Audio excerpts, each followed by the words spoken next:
The all-new 2026 Cadillac VISTIQ. Was going full electric a good idea? Well, we're gonna find out at the end of this video. We're also gonna talk what this thing's from a technical standpoint, how I feel about the interior space, and obviously what it's like to drive it, so let's get started.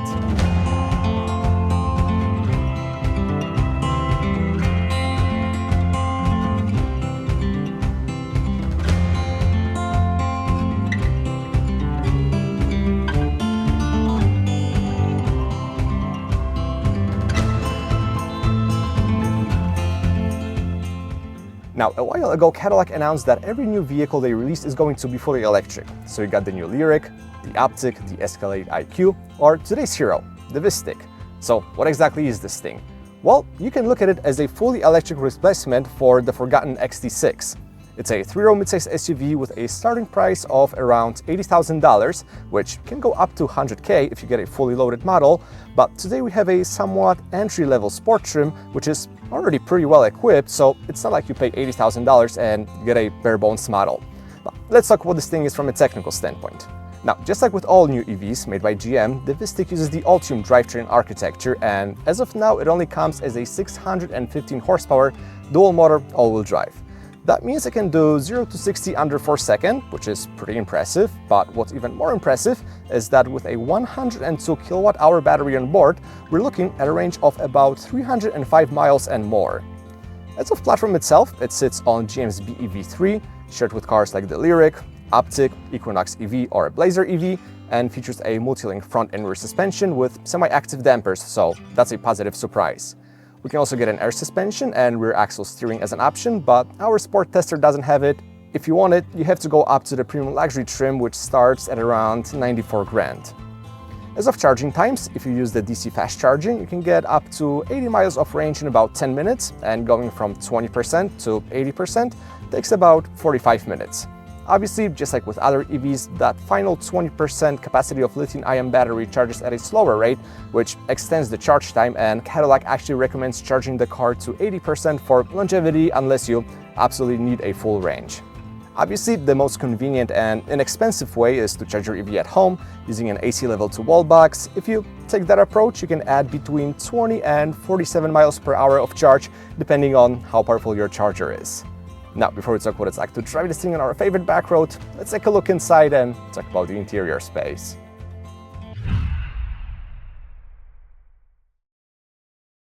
Okay, so we're inside the new Cadillac VISTIQ. Now, for the most part, the cabin looks and feels expensive, and everything you interact with has a good sense of quality, with the exception of the control for the infotainment system. It feels very flimsy, and it feels like it was taken from a $20,000 car, to be honest. Cadillac has struggled with it for a while, and I really hope they fix it because that's the only element of this cabin that shows that it's an American vehicle. But besides that, the design is great, there are a lot of different textures, and it gives you that feel of a luxury vehicle which was missing in Cadillacs for a while. The ergonomics are okay, not as good as in the LYRIQ, which has more physical controls, but I haven't been really frustrated using this car over the past few days. Granted, the touchscreen for climate and other vehicle settings such as your seats isn't an ideal solution, but at least it's separated from the main infotainment display, so you don't have to dig through different menus. Speaking of, the Google-based infotainment system is great. The graphical interface is one of the best in the industry. The menu structure is logical. We get Google Maps for navigation, and also the gauge cluster lets you display a variety of information, including a full-screen map, so you have all you need. The only con is there is no Apple CarPlay or Android Auto integration, just like with all EVs made by GM. They argue that you can download different apps from the Google Play Store, but I do understand why people still want to have a smartphone projection, and since the system itself is already capable of that, they just should enable it. Now, what I like the most about this cabin though is how much space and storage this thing offers. The door pockets are great, the center console is massive, we have a multi-tier storage, and you can tell that this thing has been designed with usability in mind. I mean, that's one of the benefits of using a dedicated EV platform. The trunk has 15 cubic feet of space with all seats up, 43 cubic feet after folding the third row down, and 80 cubic feet of space with all seats dropped. So it's not the best result in class, especially if we compare it to the Hyundai Ioniq 9, but it should meet most people's needs. No frunk up front, as the space under the hood is taken by the electric motor and other components. Now, the stepping height is nice and easy, and the front seats are great. They have multitude of adjustments, including thigh support and side bolsters. They offer, generally speaking, a great comfort, decent support, and there's even a simple massage mode for your back. Now, moving to the back seat, this is where the VISTIQ shines, just like basically all EVs that are based on the BEV3 platform. You get all you need: an enormous headroom and legroom, third zone climate control, a couple of charging ports, and a flat floor, making it comfortable space even for 3 passengers.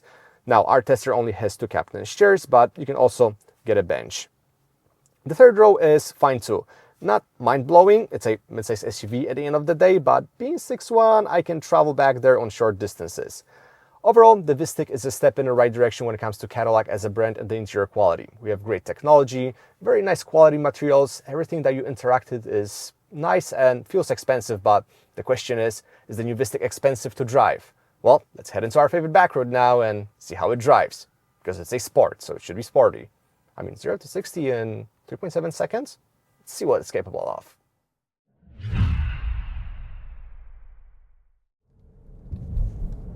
So we're behind the wheel of the new Cadillac VISTIQ. Now we have over 600 horsepower on board, 615 to be exact, more than 600 pound-feet of torque, and a alleged 0 to 60 in 3.7 seconds. So since we are on our favorite back road, let's see what this thing is capable of. We can very quickly put it into sport mode, and we're driving the sport model, so that should be a lot.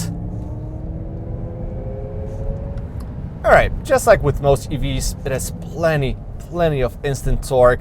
It really gets this thing going without any issues, but what really matters is how this thing corners, because everyone can drive fast in a straight line. Now, as we're going through those corners, we can really tell that this thing weighs more than 6,300 pounds. We have all the electric drivetrain components, the battery pack, and it causes this thing to weigh a lot. Plus, it's a family 3-row SUV, so it's a huge vehicle, and you can feel its weight despite the dampers stiffening up. There's lots of lean and body roll.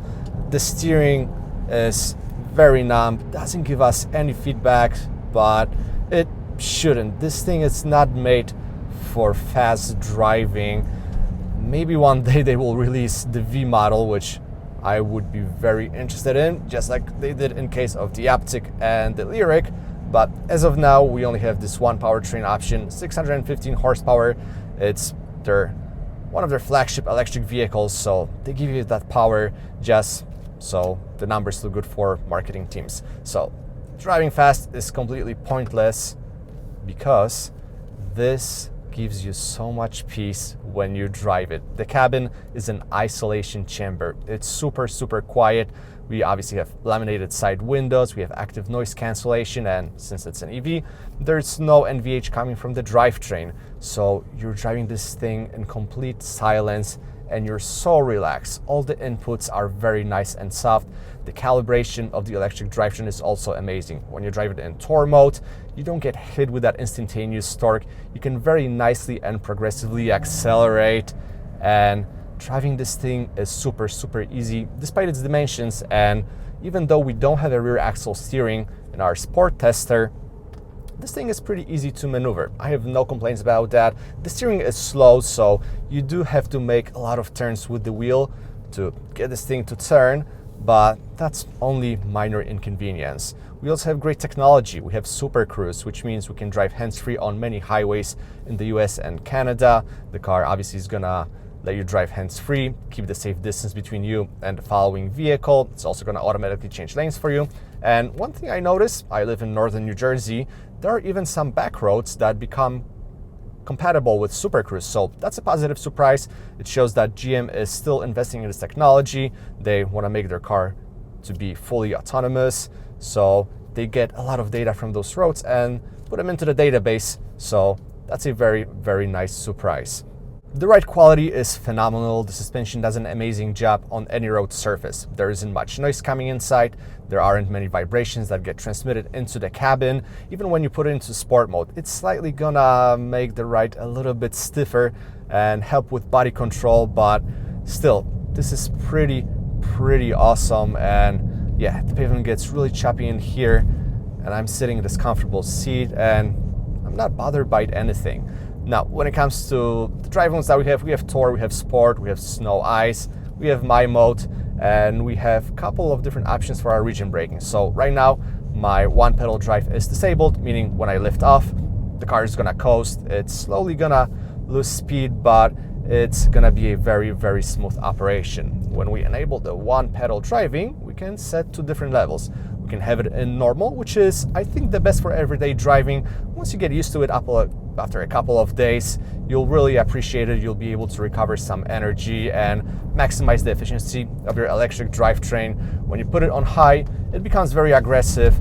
The car noticeably slows down when you lift off the accelerator. Again, probably after a couple of days, you'll get used to it and you will be able to maximize the efficiency of your electric drivetrain even more. But to me, normal is that sweet spot. And with the normal mode, I've been averaging around 3.5 miles per kilowatt hour, which is an amazing result. You can easily do more than 300 miles on full charge.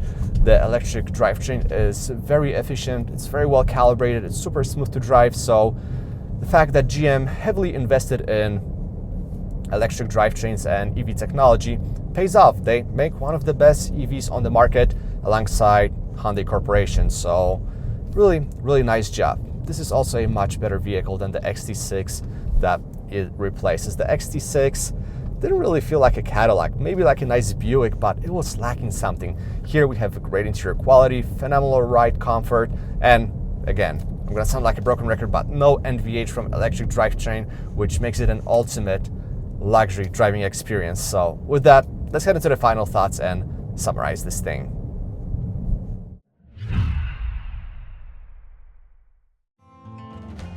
Okay, so let's sum up the new Cadillac VISTIQ.